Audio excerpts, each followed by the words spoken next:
Okay, so then I will not go back and revise those parts because we are anyway going to see individually these 4 different walls of the flower today itself. So there it will get all revised. So I will directly start with the sexuality in flowers. Now, the most important concept of sexuality in flower is not related at all to the sexuality in human, right? So in human, we have homosexual, bisexual, heterosexual, and so on, or asexual. In flowers, that sexuality refers to the presence of a particular reproductive organ. Yeah. So there are only 2 types, either unisexual or bisexual. There are some cases where there are like neuter flowers, or what we call as asexual, but that is not so common. So what is that state? Asexual, having no reproductive structures. No. Oh. Yeah, so that is asexual. And unisexual is having 1 reproductive structure, and bisexual will be 2 reproductive. So that way, that is what is refers to in flowers, that is the sexuality in flowers. But again, like I said, it does not refers to the, like how we call, like let's say someone is homosexual, it's because they like the same sex, or someone is heterosexual because they like the other sex, right? And someone is asexual, that means they do not like any other sexes for sexual intimacy. So that's a different concept What of. is what is pansexual? Sorry. So what is pansexual? That was just heard sometime. I didn't get the word that you used. What did you say, Vasisht? Which parasexual? No?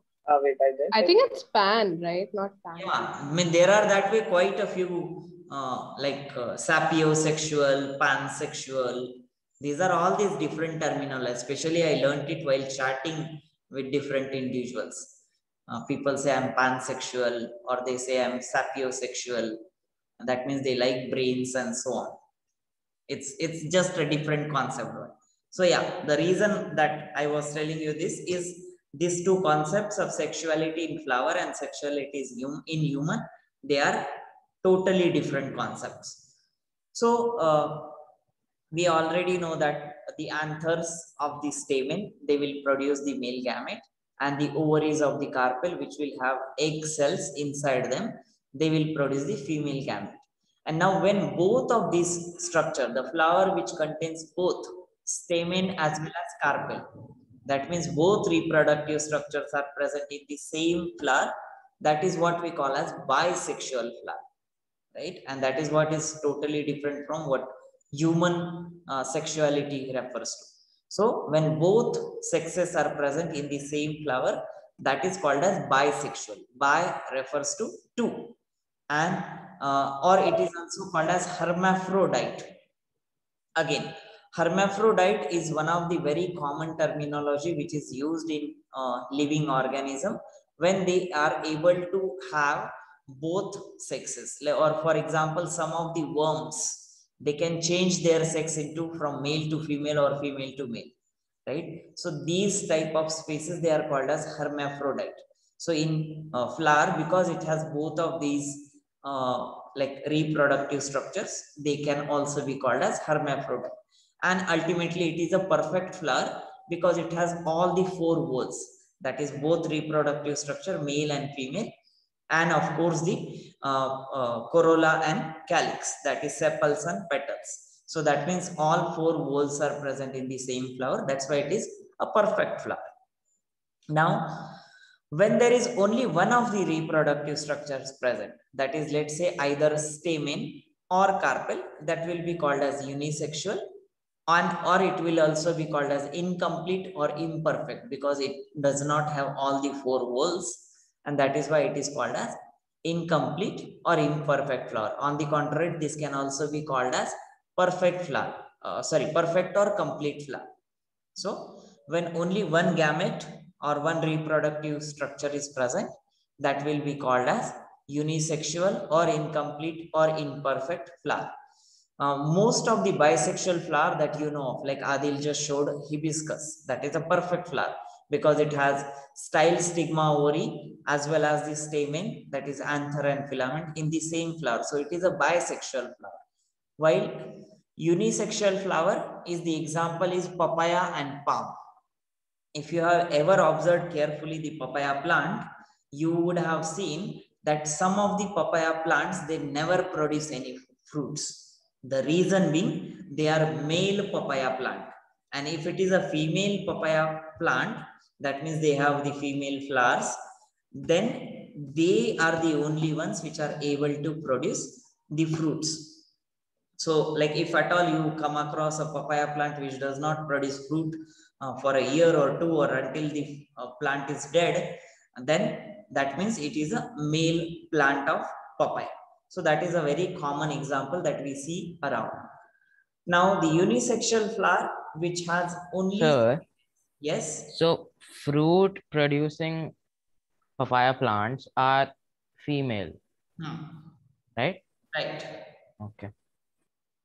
So the whole plant can have just either sex.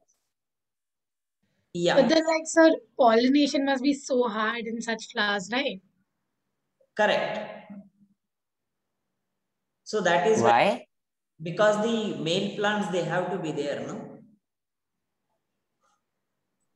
Oh, Yeah, so like in our house, like we have the Loki plant.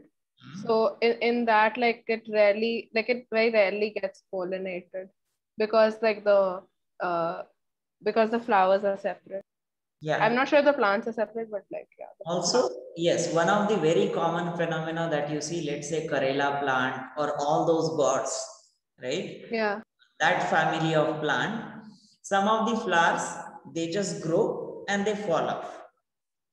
Why? Because they do not get pollinated and then they fall off. If the fertilization has not happened, the ovule does not stay intact, rather it withers away. It falls off.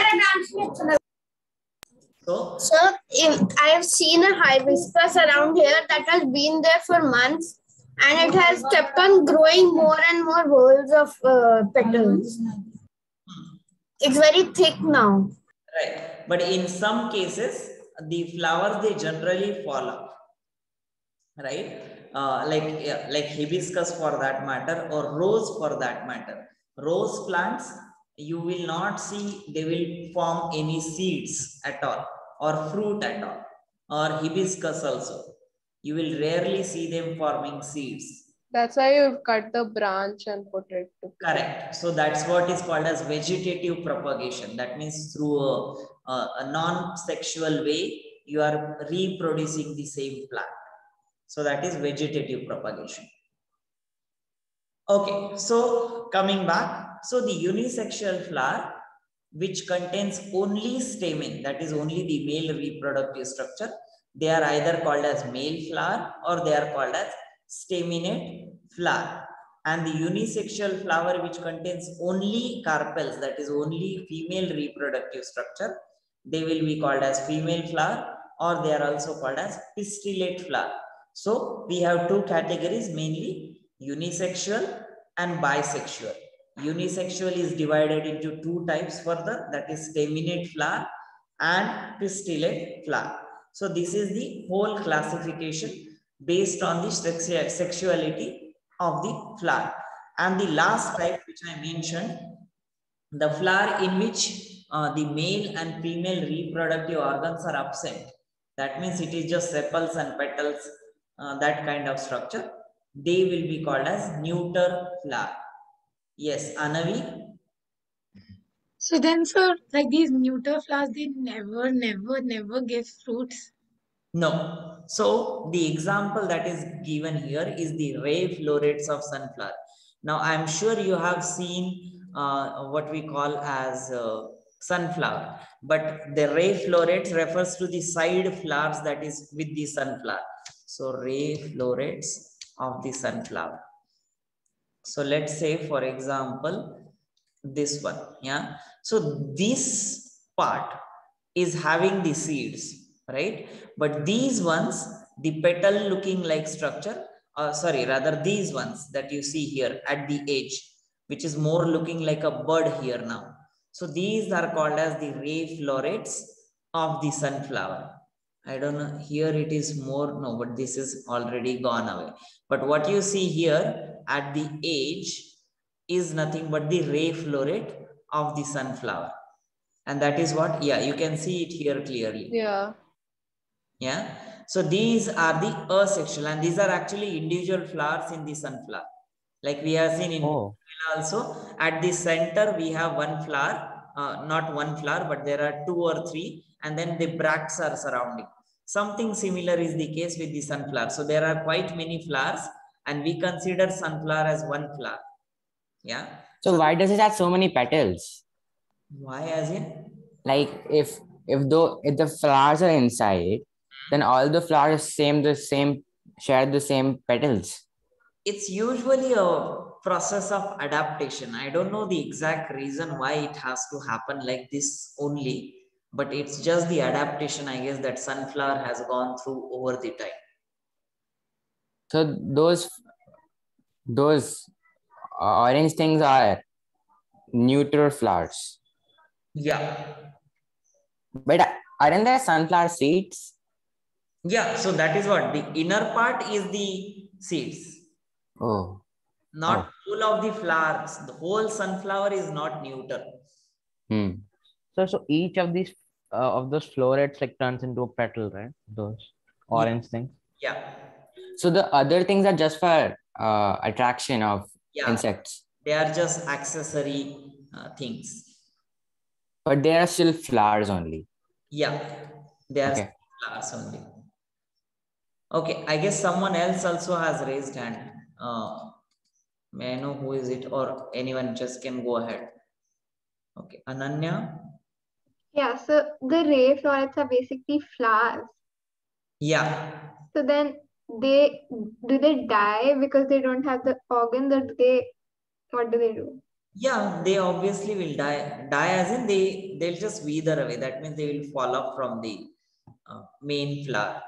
So that's when, if you have ever seen the sunflower, like till it is completely like old, you will see all the petals like structure, they have fallen off, and only that middle core which is holding that stays, and rest everything goes away.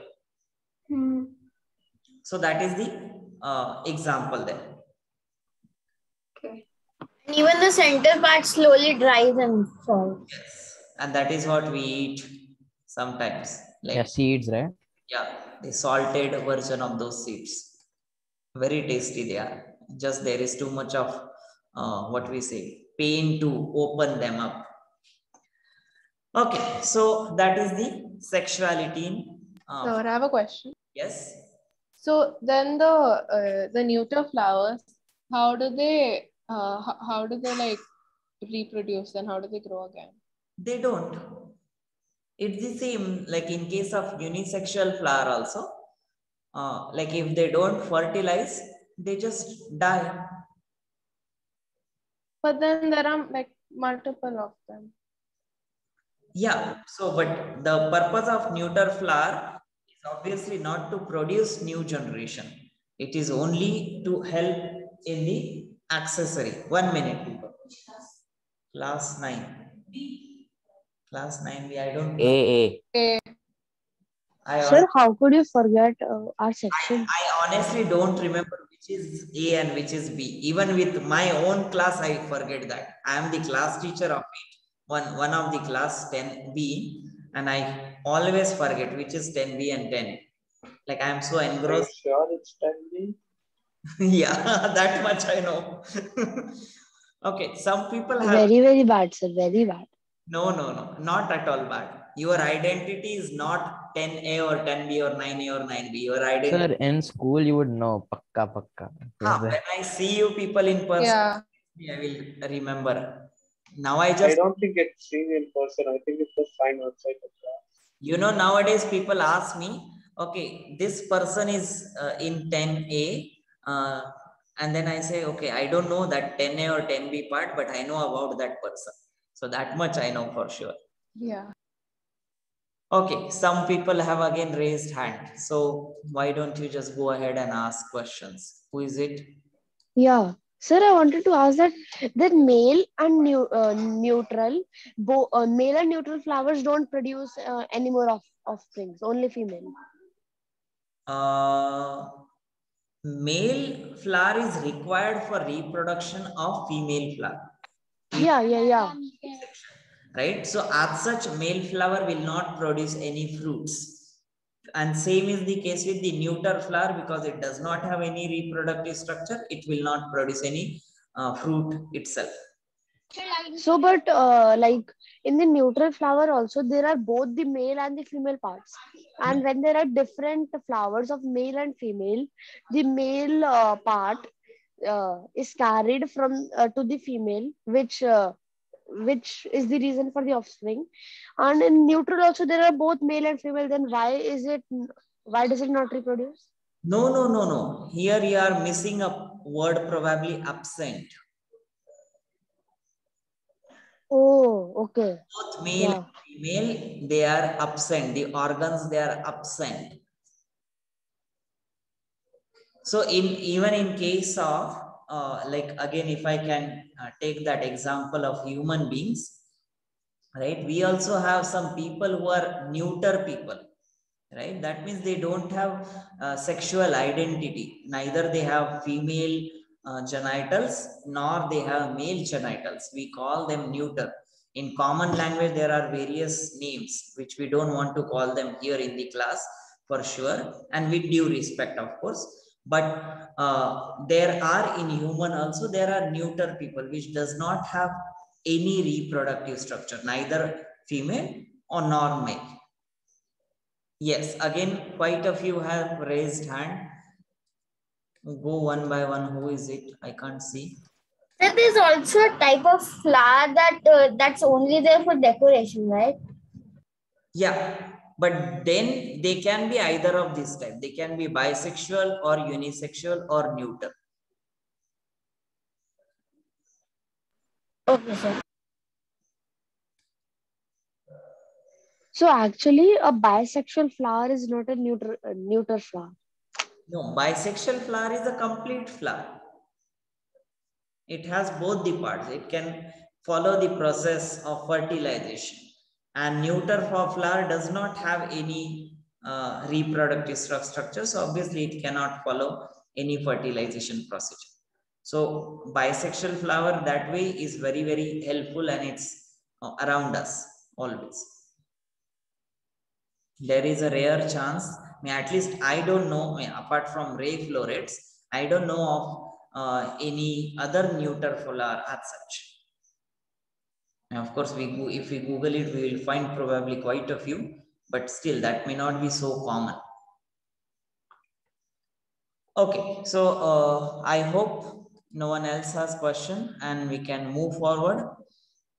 Now, again, similarly, there are two different types of these male and female flower.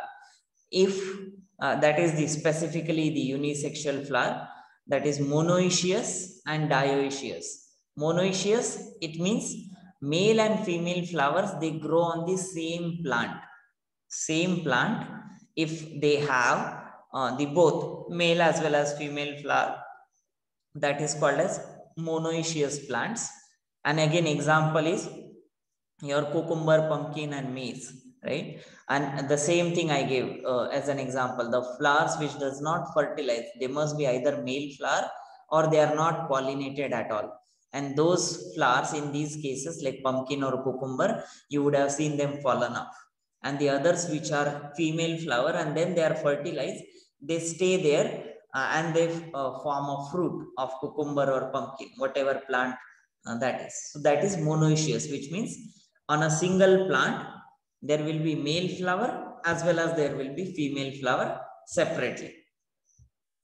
And dioecious plants, these are the plants which will have male flowers on a separate plant and female flower on a separate plant, right? And that is again the example is papaya.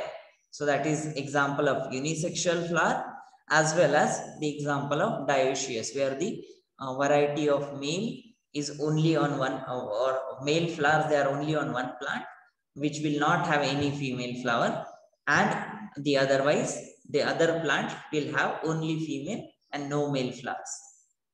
Yes, again, who is it? Yes, Ishan. So what about a flower, not different flowers, but the same flower having both the genders? Same flower, that is bisexual flower, no? We are not talking here of bisexual flower. We are only talking of unisexual flower.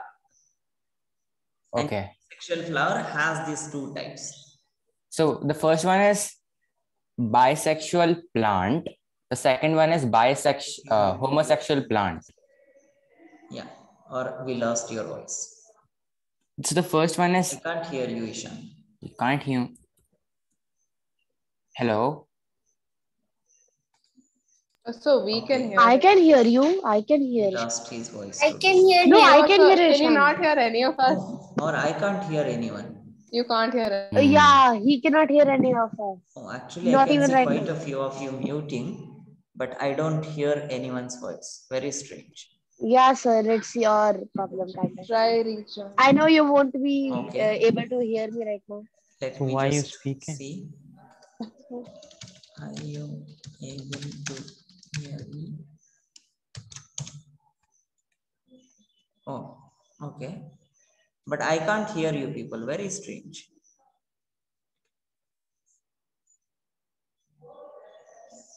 Oh, So can you hear? now I can hear you. Okay. Okay. I don't know. Maybe the internet connection was gone, probably. Yes, Ishan, would you like to repeat what you said? So the first one is a bisexual plant, as in it has both male and female flowers. The second one is a homosexual plant. It has only one type of flowers in it. Not homosexual, unisexual. Unisexual. Yeah. So again, come again. What was the question there? So I thought that these were bisexual plants. No. But This is unisexual flowers, and they can be present on the monoecious plant, or they can be present in dioecious plant. That means unisexual flower, if they are present on the same plant, we call that particular plant as monoecious plant, because it will have male and female flowers. And dioecious, they will have separate plant for male. There we can call it as a male plant and female plant. Okay. Yes, again, who else is it? Adil, do you have a question? Yes, sir.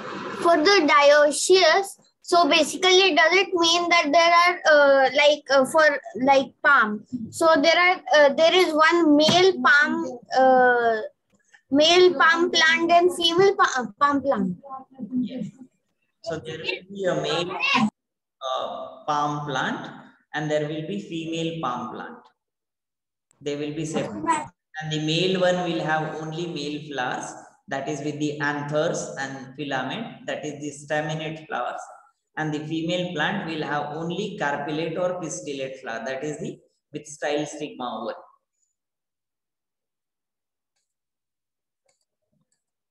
Yes, Anadya.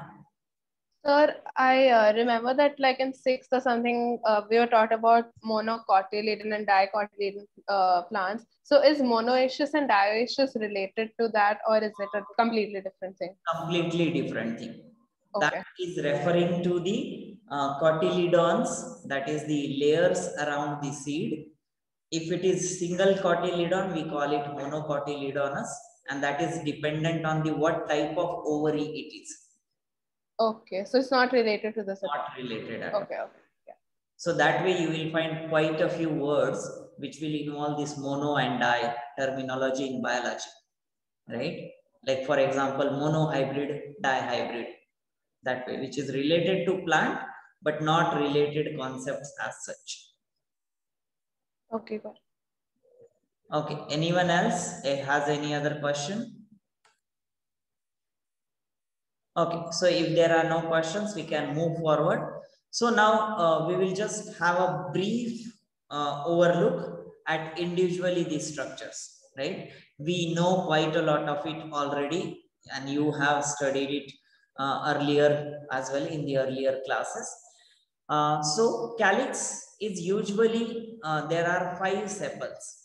Now there is a very interesting documentary or kind of a story behind this, which I will share with you sometime. I actually forgot to look for it before the class, but I will share it with you. So there is quite a lot of research done by a particular individual, and he has come up with a certain theory why there are only 5 sepals or 5 petals. If you observe around most of the flowers, they are in certain multiple numbers.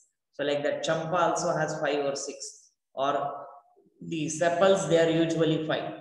Why that number? Nature. Why does it naturally exist like that? So there is a very interesting theory. I will share it later sometime. So, and of course, sometimes there are deviations from this. That is, sometimes you will find more or less number of sepals as well. But more commonly that you will observe is the 5 sepal flower. And these sepals, they may be free, that is polysepalous flower, and they can be fused, that is gamosepalous flower. Now, for example, the picture that is shown at the bottom is showing you polysepalous. So when these sepals, they are free from each other. So individually you can separate out the sepal, that is poly. Poly refers to many, right? When the sepals, they are free and many, that is polysepalous, and gamosepalous. Gamo refers to fusion. So whenever there is a fusion of these sepals, that is called as gamosepalous. It's not complicated. The word you might you might feel, oh, it's so complicated words, but it's very simple in a way. Gamo refers to fusion. So all the fused sepals, they are called as gamosepalous, and if they are separate sepals, that is free sepals, they will be called as polysepalous.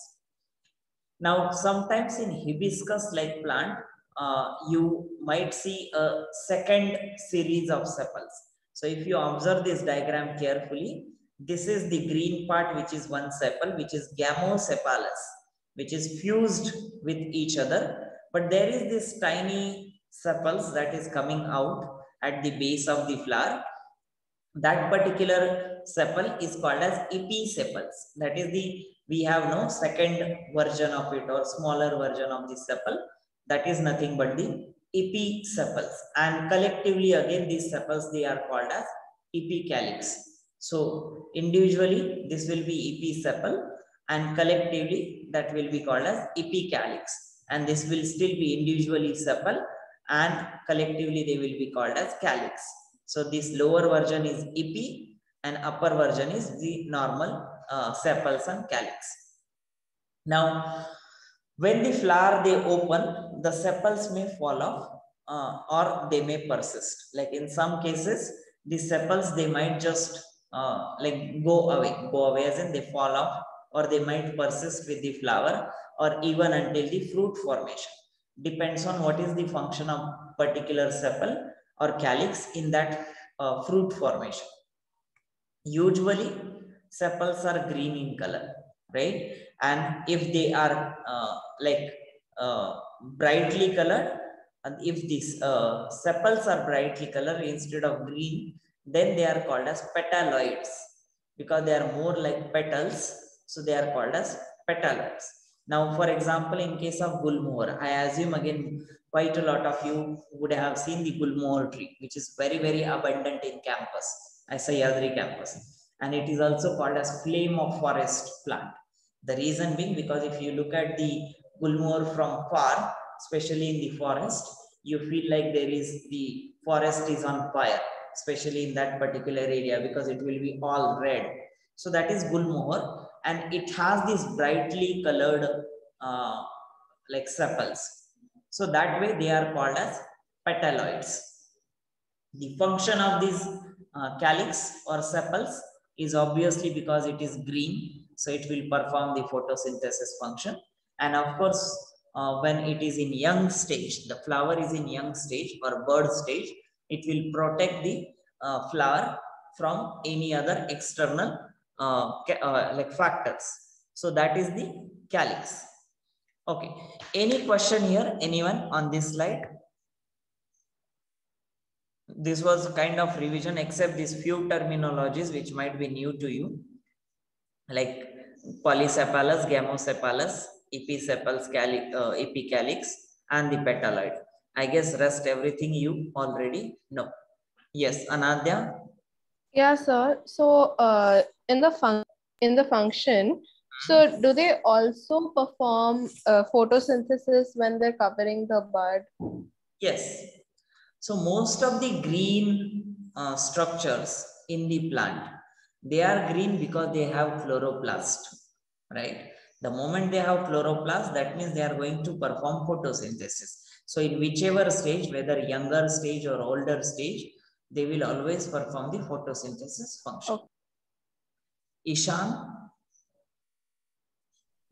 No, sir, I don't have a question. Okay, so I thought you have raised hand. Okay, so that is all about calyx. Then corolla. Again, corolla, you very well know the petals, which are collectively called as corolla, and they are usually arranged in a single whole. Single whole as in a single arrangement. But sometimes they may be arranged in double whole. That means they are arranged in a two circular layers or concentric rings, what we call. For example, poppy. So you can see here the red flower, which looks like a rose here, like a, but it's not rose, it is a poppy flower. I assume you would know what poppy is, right? Usually the mama use poppy seeds in like some masalas that they make at home. So this poppy flower is, you can see a smaller like petals in the inner circle and the bigger petals in the outer circle. So that way they are arranged in the double whole. And or in case of like water lily, which is again shown here, they are arranged in a spiral. Spiral means literally how a spiral staircase is, like what is it exactly? I don't know. But yeah, it starts at one point and then it goes all around it, like in a circle, like a jalebi. Yeah, that is spiral. So that is water lily. So you can, I mean, when you look at the water lily, you might feel that they are all in circle, but obviously they are in circle, but that circle goes on increasing in size from center to outward. So that is like water lily, which is a spiral whole of the petals. Again, similar to sepals, petals can be free or they can be fused. If they are free, they are called as polypetalous, and if they are fused or united, that is called as gamopetalous. So if you look at the petals here, they are free. Individually, you can see each petal, that is polypetalous. And gamopetalous, they are fused ones. So like in case of champa, like quite a lot of it looks like fused ones. So that is something like gamopetalous. Also, Hibiscus also. Hibiscus is more like polypetalous because they are individually, they are free. Oh, okay. Right? If you look at this one, you can, they are actually separated from the base of the flower itself. Right? For example, what is this name of the flower? I forgot. I guess trumpet flower. Yeah, these ones. You can see it very clearly. Oh yeah, I've seen these a lot. Yeah, so this is a trumpet flower, common trumpet flower, and this is very commonly seen around as well because they look like a trumpet and they are all fused. Even this one you see, this is like almost fused to more than half of its length, and only a portion of it is free. So these are all the variants of this gamopetalous, that is fused petals. So that is the polypetalous and gamopetalous flower. Again, what you need to remember here is these two terminologies. What is poly? Poly means free, gamo means fused, and then based on sepals or petal, you use respective terms. Now, the function of petals, again, you would know this, that they attract insects for pollination because of their bright color, and they also protect the stamens and pistil, that is male and female reproductive structure in the flower. So that is the explanation about corolla. If anyone has any questions, you can ask. Otherwise, we'll quickly move to the androecium and then we will stop. Okay, so I assume there are no questions there. So number of stamens in different flower, that is the number of male reproductive structure in a particular flower varies. Some flower may have like 4 to 5 stamens, and some flower may have quite a few stamens. And each of these stamen, like we had seen earlier, consists of a long tubular structure, which is a filament, and an anther, which is bilobed, and it is attached to the tip of the filament, right? Bilobed, if you remember, it has 2 lobes. So the anther is usually 2 lobed, and each of the lobe consists of pollen sac. That means if anther is 2 lobed, like let's say how my hand is now shown, probably, I hope you are able to see, this will be one anther, and the individually these circles will be called as lobes, and within one lobe, within one side, that left and right, will be 2 pollen sacs. So there is anther, within the anther there are 2 lobes, and within each lobe there are 2 pollen sacs. So in a particular anther there will be 4 pollen sacs, 2 on each side, and these pollen sacs finally contain the pollen grains. That is whatever pollens that you call in simpler language, pollen, I have pollen allergy, or there are quite many pollens in the air. Those pollen grains, they are stored in these pollen sacs. Now, there is a very interesting phenomena that happens when these pollen grains, they are spread across. So pollen sacs usually absorb the water. Like obviously the plants, they get enough, plants get enough water, the flower will absorb some of the water, and that will be going to the anthers as such, and then these pollen sacs will swell up. The moment they swell up, they can withstand only certain amount of water inside them. The moment there is more and more water incoming inside the pollen sac, they will rupture and they will liberate all the pollen grains in the surrounding area. So that is the mechanism through which these pollen grains, they get spread. And of course, if it is ruptured like in a what we say, it is not completely ruptured and it just burst a little, like break open, right? And that way then insects can sit on those anthers.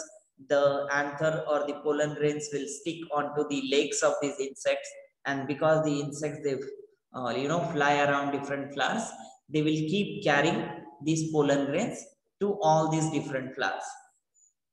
So that is the mechanism of pollen sacs. Now, in androecium, that is the male gametes, stamens can be free. I mean, there are different types of stamen arrangement. They can be free, which is called as polyandrous. Again, same poly terminology is being used for being free structure. Polypetalous, polysepalous, or polyandrous. That is, in this case, it is referring to the free stamens. And as in case of petunia. So this petunia flower, you can see it here. If you look carefully inside, you can see at the center, there are individual stamens being present.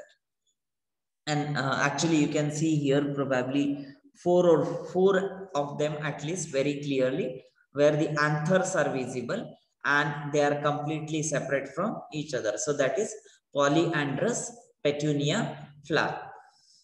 And if they are joined in a different ways. So free ones, they are called as polyandrous, and if at all they are together, they can be a combination of a single bunch, or they are in 2 bunches, or there can be in several bunches. And that way they will be called as monoadelphous. Adelphous means a group of brothers. So because they are all the stamen, that is male reproductive part, so that is why it is group of brothers and not sisters. So Adelphus, if it is a single group of brothers, a di means a double or two group of brothers or stamens, and poly means many. So polyadelphous. So monoadelphous stamens, they are united in one group by their filament, and only anthers are free. For example is China rose or cotton. So I will show you the example of monoadelphous. Again, in case of hibiscus, which is the stamens, rather the anthers, they are free, and these stamens, they fuse together. So this tube at the end, which is like kind of cut here in the picture, but that is a single tube of the filament which is formed by the stamens, and that is why it is called as monoadelphous, because they are all in one bunch. That is monoadelphous. Representative diagram is given here. Then diadelphous, they are in two groups. Now in this case, the garden pea plant, right, or whatever you call as green peas, that particular plant has the stamens. All the others, they are arranged in one group, and there is only one single free. So this way they are arranged in two different groups, and that is called as diadelphous pea plant or diadelphous stamen. And the polyadelphous, there will be several stamens, and each of them will be grouped into certain numbers. And these grouped stamen is commonly found in the citrus flower. And citrus, you again, I'm sure you know all these common examples, and probably you can also see them around. So these are the four main types of the stamen arrangement in the flower. Apart from these, you have these two types, which is not part of your syllabus, but I have just mentioned it here. So that is called as syngenesious or synandrous. So that means instead of filament being fused, here anthers are fused. If you see here, anthers are fused in a specific way. And in this case, you can see these two stamens, they are free. Here there are many stamens which are free, and anthers are fused. So that is what is another arrangement, but that is not the scope of its syllabus. So that is why I am not mentioning much details. Sir, this polyandrous also, right? Petunia. There's polyandrous also, are you sure? Polyandrous is there as a like as an example here. But synandrous and polyandrous, they are different. Synandrous, these are synandrous, this means fused anther, and the stamens are free. Here, stamens as well as anthers, they are completely free. So that's why, not to confuse yourself, you can just ignore these two. Yeah, but okay, just for your information, that is being kept here. By looking at the diagram, you can easily figure out what is what. Okay, so that is all about the androecium. Now again, if you have any question, I can take it. The gynoecium part, and there are hardly two topics left. So that is gynoecium and inflorescence and placentation. These three topics, and then we are done with this chapter. So next class should be the last class of this whole chapter. If anyone has any question, can ask.